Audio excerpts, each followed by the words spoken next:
Hi, and welcome back to the Citizen Channel. Hope you're all staying safe and well. And our preview show as we look forward to the visit of Palace on the 27th of August 2022 with a 3 p.m. kickoff on a Saturday, match day 4. And this isn't on TV in the UK. It's a 3 o'clocker, of course, so it won't be on TV. You can get to the ground. There's still tickets as I'm recording this. Please, if you are new to this channel, before we launch into this preview, please push that subscribe button, push the bell notification so you know these vlogs are coming out. I do film and TV stuff as well if you're interested, so if you check on my YouTube channel, that'd be great. Please make an old fan, City fan very, very happy. Give us a thumbs up as well. Right, let's have a look at the match odds. Yes, please, when the fun stops, stop, and always be gamble aware. Yeah, City are comfortable 1-6 on. Yeah, so if you fancy betting odds on, I don't mind, but certainly not that short. Palace are 16-1, which isn't bad considering we won 2-0 last season, and a draw is 7-1. Last time out, of course, yeah, they claimed victory on the 30th of October 2021. The last time out at the Etihad, I was down at Selhurst Park for that 0-0 draw, which I thought had put a run roughshod through our title challenge last season, but it turned out okay in the end, obviously. So, yeah, last time at the Etihad, Edison, Walker, Diaz, Laporte, Cancelo, RODNEY, KDB, Bernardo, Grealish, Foden and Jesus. Oh, could almost feel the same team, couldn't we? Apart from certain players we won't mention now who've gone to new pastures new. And this is a little excerpt from my match report of that. There's a breakthrough for Palace after only 6 minutes. Yeah, 6 minutes. Laporte was poor, gave the ball away. Palace still had plenty to do, but Gallagher, who's gone, hasn't he? He went to Chelsea. Fed Zaha, whose less than powerful shot beat Edison easy and trundled inside the far post. So not great from Laporte and Edison. No matter what City attempted, I said last season's report, for the remainder of the half, the Palace keeper was very rarely tested. We huffed and puffed, and after Laporte wrestled Zaha to the turf, Zaha still had plenty to do, mind you, but referee Mariner almost leaped for joy as he produced a red just before half-time. So we were better second half, but as Pep tweet things, but Pep's teams, for me, don't usually cope with 10 men. We don't have a system, I don't think, that lends itself very well to playing with 10 men. Not as the game draws on, obviously. It's a very physical, very a lot of effort, a lot of mental effort, a lot of physical effort. As games drag on, we do struggle a little bit, I think. So it's a bit of a mountain to climb against a solid Palace. Jesus actually scored a great poacher's goal, only for it to be ruled offside for Foden being offside in the build-up. So it wasn't Jesus, it was Foden. A few clear-cut chances, I said, but those that came in the main blasted over or blasted straight at the Palace keeper. No change there. Then as a named culprits, Rodri and Cancelo was the guys who let us down on that front. On 88 minutes with the game lost, Gallagher just rubbed salt into our wounds by adding a second that went in off the post. So, not great. We'll do better than that. Let's keep 11 men on the pitch. That'll help. So, a quick look at Palace. Yeah, it's early days, of course. Only 3 games played. And they're straight down the middle. 1 win, 1 draw, 1 loss. And they sit 9th, just above mid-table. But, yeah, I think Palace have performed possibly as expected. There's not big changes been made since last season. And, of course, Vieira's got a bit more experience. So, yeah, add that. They've probably improved a little bit. The major ins at the moment, still got a few days of the transfer window. Well, running out now, aren't we? But there still is time. A major ins with Decore, a defensive midfielder from Lens. He came for 20 million. And Richards, a centre-back from Bayern Munich for 11 million. They weren't that bad defensively. They were pretty good defensively. So, in theory, they've strengthened the defence with these couple of purchases.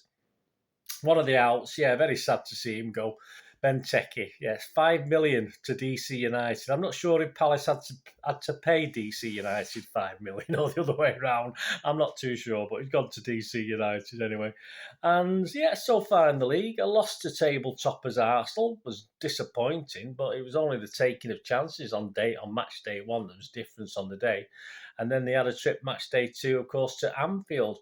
And got a notable draw, very good. At Whitchfield, Anfield, of course it was, wasn't it? Palace had to dig in for this draw, despite 10-man Liverpool, don't forget. They had a man sent off, pretty much battering them for the final 30 minutes. Could Palace have done better? Possibly, but as an attacking force, a little bit non-existent in the second half. Became a bit more belligerent like they were against us at Sellers Park last year. And of course, I think they were happy with the point. Vieira was happy with the point in the end.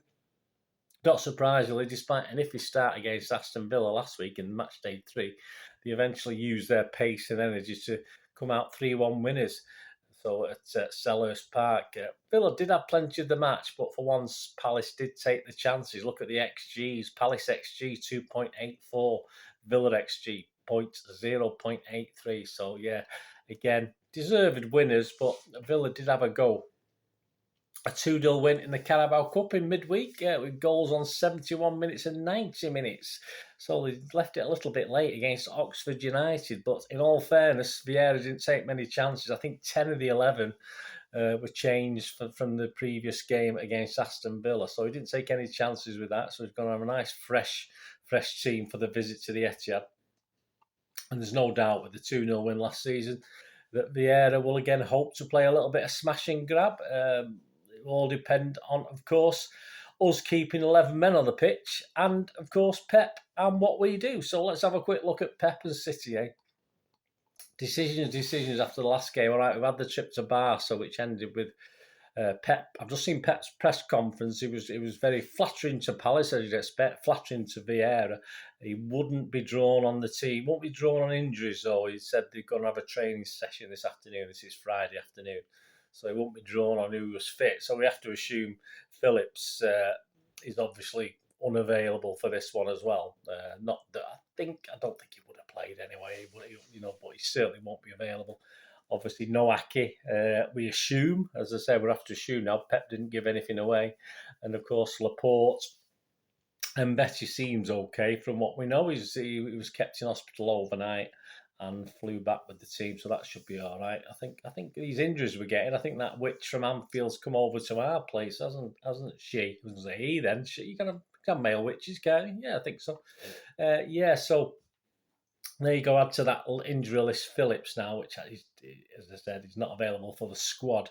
So, so Stones, let's face it, Stones and Diaz, that's all we've got now. There's no real options unless he sticks Walker there, but you can't see anything different there, can I? Well, what else have we got? What other options have we got? I mean, Gundogan may start. A few players might indeed be considered droppable after that first half against Newcastle, but unfortunately for City and unfortunately for us, the squad's been a bit depleted. So we'll have no Aki, no Laporte, probably no Grealish, but again, we don't know about Grealish, do we? And no Phillips. So in defence, Stones and Rodri, no-brainer. Walker's a shoo-in, of course he is, despite a pretty poor performance against Newcastle. And Cancelo, of course. There's no one really to challenge him, is there? I don't think any of the young lads are going to do that. Rodri was not at his best again at Newcastle for most of the game, but he's a definite. Bernardo or Gundogan or both, like he did do that, didn't he? But we certainly need Bernardo's pace, I think, and hopefully now he's getting over this trip to Barcelona and stuff, he'll be okay. So I think I'm going to go in front with Rodri, Bernardo, and KDB for this one. It's got to be Haaland again, hasn't it, up top? I mean, you might take a chance on Alvarez and give Haaland a rest, but I think Haaland will be up top again.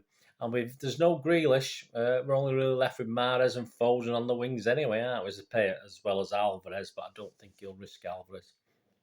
Foden, though, did infuriate Pep again, perhaps last week, with him not passing at one stage, but will that mean he'll drop him and put in Alvarez or squeezing Gundogan, perhaps? Who knows? So there you go. The only guy really unlucky, I think, to miss out at the moment, well, Alvarez, of course, because he's not had a fair crack of the whip yet, but Gundogan, I think, on my team now that I'm going to give you, he's probably unlucky to miss out as well. So the kids, none of the kids will get anywhere near this game. The only one even likely to get near this game is Palmer, and he won't play in this game. So here's my starting 11. I'm hoping to get 9 or 10 out of the 11 with this one. Edison, Walker, Diaz, Stones, Cancelo, Bernardo, Rodri, KDB, Mahrez, Haaland and Foden. As I said, it certainly won't surprise me if Alvarez or Gundogan sneak in there somewhere. So minimum 9, right? I'm hoping to get at least 10, something like that. Who's in charge? Who's in the middle? We've got Mr. Graham Scott. He's the referee for this game. He'll take charge.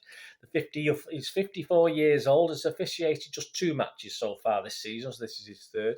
Last season, he took charge of 23 matches, showing 79 yellow cards and 4 reds. So that's 83, so about 3.5 a game. So not too prolific. And our win over Norwich back in August 2021 was the last time Scott officiated. So another 5-0 win that was. So that'll do if you can do that. His linos: Harry Leonard, Adrian Holmes. Simon Hooper is on VAR at Stockley Park and making his coffee there at Stockley Park, assisting him, they call it. Steve Meredith, and 4th official keeping Vieira, and Pepper Part, which I'm sure won't happen, whatever happens, is Darren Bond. So there you go, guys. Let me know your team. Let me know your start 11. I think, as I said, with Pep being a bit cagey on the injuries, we might, Grealish might be okay. We might be fine. It'd be wonderful if Aki's okay as well, but I doubt that very much. But I say, if them guys are out injured, then hopefully I'll get 9 or 10 out of 11. Let me know your 11 anyway. Let me know what you're going for, and please join me. It's going to be a busy 2 or 3 weeks. There's lots of games. I'm going to be away as well, guys. I've my annual holidays, so there will be a slightly reduced. Instead of doing 2 and 3 vlogs a day, which I tend to be doing at the moment, I might only be 1 every other day or something like that. But I'll try and keep up to date. All depends on the internet, guys. I'm sorry. It all depends on the link when I get there. So we'll have to see what I can do. But I'll do my best for you. But I need a bit of a rest. I need a bit of a rest, but there'll still be stuff coming out on the Citizen channel. Don't you worry. Perhaps not to the extent as it is at the moment. And it's only 10 days. I'm only away 10 days, but it looks as though I'll miss 3 games. I'll miss a couple of Champions League games and Tottenham at home. So I'm a bit devastated. I forgot all about the Champions League games. I thought I was only missing Tottenham. I forgot the first 2 coincided. So I'm a bit gutted, guys. A bit upset about that. It is what it is. What can we do about that? Anyway. Keep going, guys. Give me your support. It's always appreciated. And please tune in Monday night. Don't forget, before I go away, this Monday night, we'll be having our little Citizen channel Monday Night Live. And then there'll be a break for a couple of weeks, obviously. But please join me. Have a bit of fun on there. A few regulars, so it'll be great to see you on there. Anyway, thanks for watching, guys. Please let me know your comments. Let me know your score predictions as well. Score prediction from me. I am going to go... I think Palace will score. If you watch my odd show, I think Palace will score. So I'm going to go 2-1 or 3-1. I'll split the difference. I'm hoping for a comfortable 3-1, but we'll take a 2-1. Thanks for watching, guys. Please, until we meet again, I'm going to ask one thing, don't I? Please stay safe, Blues. Come on, City. Bye for now.